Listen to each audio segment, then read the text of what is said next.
Là-dessus, il y a une étude qui était sortie, qui montrait de Carbone 4, qui montrait qu'en gros, si tous les Français étaient parfaitement écolos, mais dans le sens tout le monde vegan, tout le monde n'achetait rien de neuf, ne prenait plus jamais l'avion, un truc vénère quoi. Et ben en fait, on réduirait que de 25% nos émissions de gaz à effet de serre. Donc en fait, en même temps, c'est énorme. On a vraiment besoin, comme je disais, chaque demi-dixième de degré compte, donc chaque tonne de CO2 compte, est fondamentale, cache des vies, et des vies qui sont en danger aujourd'hui, pas des vies qui sont... Je parle pas de génération future, je vous parle de gens là qui se prennent le dérèglement climatique en pleine gueule, et même en France. Il y a 50 000 personnes qui meurent chaque année de la pollution de l'air.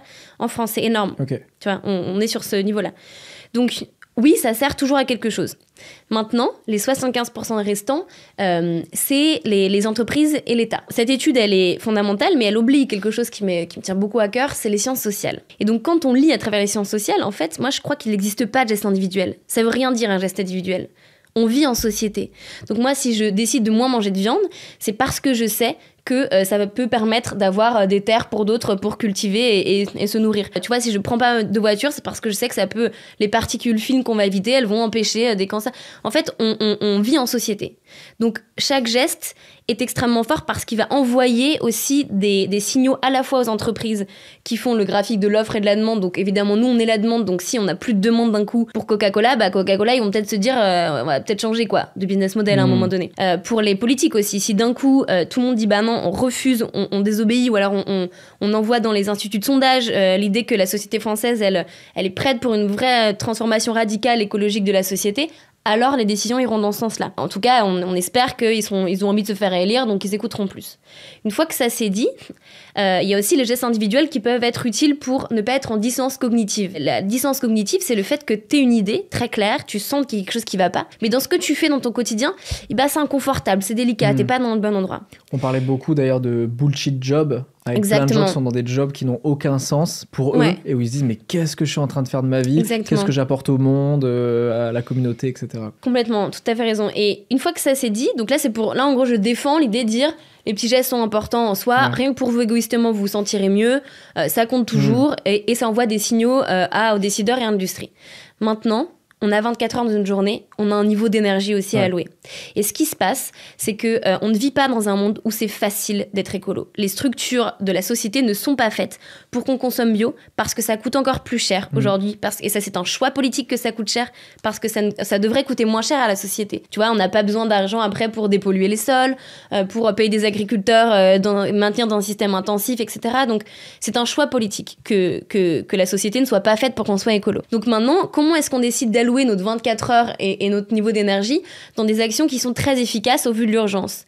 Et c'est pour ça que moi je suis passée par une période où j'étais vraiment dans mon écologie du quotidien à fond, à me culpabiliser sur tout. Et après, quand tu politises un peu tout ça, tu te rends compte que c'est l'empreinte carbone, donc le truc qu'on utilise souvent pour savoir est-ce qu'on est écolo ou pas, nos gestes individuels. En fait, ça a été inventé par Shell, donc un géant de l'industrie fossile.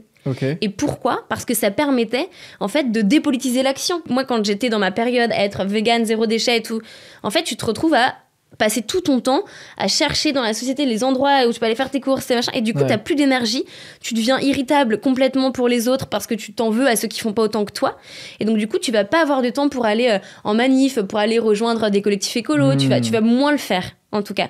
Donc je trouve que ce qui est intéressant, c'est de se dire comment est-ce qu'on repolitise notre action. Ok, on fait notre mieux, c'est vrai, mais comment est-ce qu'on fait en sorte que tout le monde puisse manger bio ? Comment est-ce qu'on fait en sorte que tout le monde puisse rénover thermiquement ses bâtiments ? Comment est-ce que je fais en sorte qu'on développe massivement les transports en commun, même dans les zones rurales ?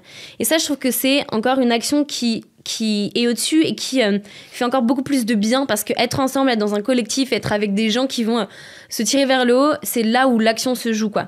Donc oui, les gestes individuels sont utiles. Si vous avez des privilèges assez pour le faire, si vous pouvez vous permettre de les faire, faites-le, vraiment, c'est important. Mais surtout, le premier et le plus important des gestes individuels, c'est peut-être celui de choisir l'action collective. Ça, c'est bien aussi de déculpabiliser un peu les gens là-dessus aussi. Parce que je sais qu'il y a beaucoup de gens qui se mettent une pression, et la question de l'éco-anxiété, ce terme d'ailleurs qui est assez nouveau, de ce truc de se dire, de penser à ça tout le temps et de se dire ah non mais ça je fais pas bien, c'est une question qui est beaucoup revenue. Il y a beaucoup de gens aujourd'hui, et beaucoup des jeunes générations qui vivent avec cette angoisse absolue que le moindre truc qu'ils vont faire, et qui se culpabilisent eux-mêmes s'ils ont mangé de la viande, s'ils ont pris la voiture une fois, etc. de se dire je suis en train de détruire la planète constamment. Ouais, c'est toujours le bon choix que celui de savoir ce qui se passe, de pas mentir aux enfants. Moi j'ai été élevée comme ça où on m'a jamais menti, quoi. Et donc l'éco-anxiété, c'est de la même manière où je te parlais de l'industrie fossile, c'est aussi intéressant pour eux l'éco-anxiété aujourd'hui parce que ça permet quelque part de dépolitiser une action parce que t'as plein de journaux qui vont dire là on a plein de jeunes qui veulent plus avoir d'enfants. Donc à cause du dérèglement climatique, on a hyper peur, faut pas qu'on panique une population. Donc on va édulcorer un peu les discours. Donc on va pas parler de toutes les études là. On va essayer de pas faire peur, mais du coup on cache une partie de la réalité. Ouais. Sauf que ce qui arrive fait peur et là où il faut qu'on nous traite comme des adultes, c'est que on a une possibilité d'anticiper. Plus on anticipe, moins on va subir. Et l'éco-anxiété, moi, elle part assez facilement en vrai avec l'action. Okay. Quand on est ensemble, tu vois, dans les actions, c'est les moments où je me sens vraiment à la bonne place où tu dis c'est là, il se passe quelque chose, c'est grand, des belles idées, en fait on les défend là maintenant et ça fait un bien fou, vraiment. Les gens qui sont autour de moi, les activistes écolos autour de moi, c'est les personnes les plus heureuses que je connaisse. Comment t'arrives à rester optimiste alors que moi j'avoue que je lis des articles sur l'environnement, sur les choses et je trouve que c'est déjà beaucoup, c'est très angoissant, etc. Toi c'est l'intégralité de ta vie en fait, tu prends ça de plein fouet constamment quoi.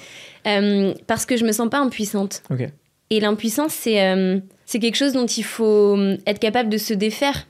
Dire, elle est là, elle toque à la porte tout le temps, elle vient se coincer un peu dans nos angoisses, dans nos doutes, mais en réalité, on n'est pas impuissant. Vraiment, c'est une impuissance qui est orchestrée. Il y a un choix de l'impuissance de la part de nos décideurs. On peut faire plein de choses. Regarde, il y a une pandémie mondiale. En 24 heures, tous les avions sont cloués au sol. Les supermarchés français, pendant le premier confinement, ne vendaient que des fruits et légumes français. On l'a complètement oublié. C'était possible. Alors, on l'a fait dans la panique très vite, mais on aurait pu anticiper, encore une fois. Donc, c'est-à-dire qu'il y a une possibilité d'action. Donc, l'impuissance est un choix. Une fois que tu sais ça, en fait, moi, l'actualité, j'ai pas l'impression de la subir. Je me dis, on va la créer, l'actualité.